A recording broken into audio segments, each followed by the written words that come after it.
Kishi, kotan lagatiganawa, ho Eliana Lowsayatee leshina, ho astemplan dena lekayata debikoika, hom aflashina Rihanna Boondub Stuart Lowsayatee Jr. Achi leshina, hom annadi donako deyan gola shibichi ko awanchala.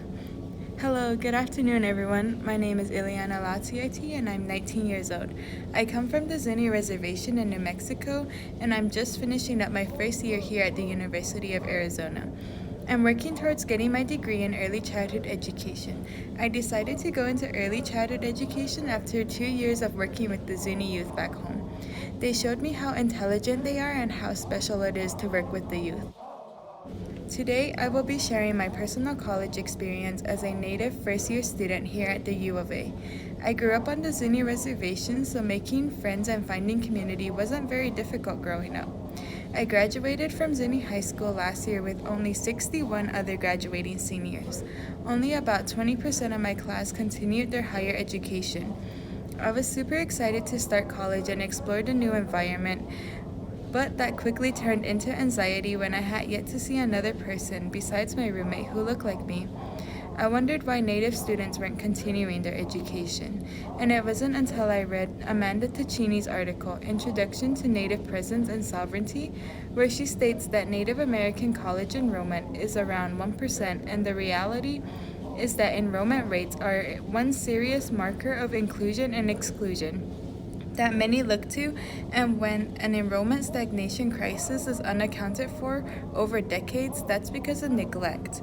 I was lucky enough to grow up with my family encouraging me to leave the res and get my degree because most Native students don't have that. Instead, they are told about the systemic monsters of college Ticini refers to as the interlocking structures of power rooted in white supremacy, settler colonism, racism, erasure, heteropatriarchy, and capitalism that disrupt sovereignty and belonging. Reasons like this is why it's important to be a part of Native student outreach, access, and resiliency, because I get to share the knowledge I gained from reading Ticini's articles and help my mentees start to overcome these problems early on. I am forever grateful I grew up in my Zuni community because of the support I received. However, the transition into a big city was very difficult without my community and family's physical support.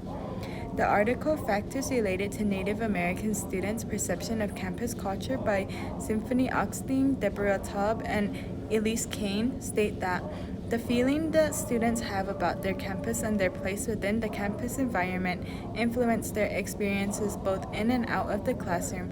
One of these feelings, sense of belonging, refers to an individual's perception of being valued within a campus community. It wasn't until this semester that I found a community that supported me and shared similar experiences. When selecting my classes, I saw Native SOAR and enrolled in hopes of being surrounded by students who looked, talked, and came from similar backgrounds as me. In Native SOAR, we were informed about the different systemic monsters of college and how to share our knowledge with others.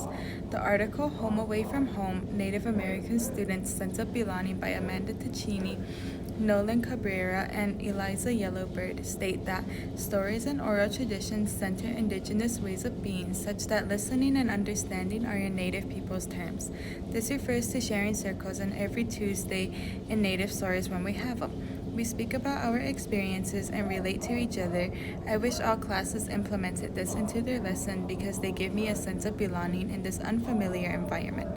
They also remind me of my family talking about our Zuni culture at the dinner table because we tell and learn through stories and asking questions. Aside from this, we visited the different tribes surrounding Tucson. I visited the Wak San Javier district, the old Pascuayaki Museum and Cultural Center, and the Flowers and Bullets Midtown Farm to see how they are restoring their cultural traditions.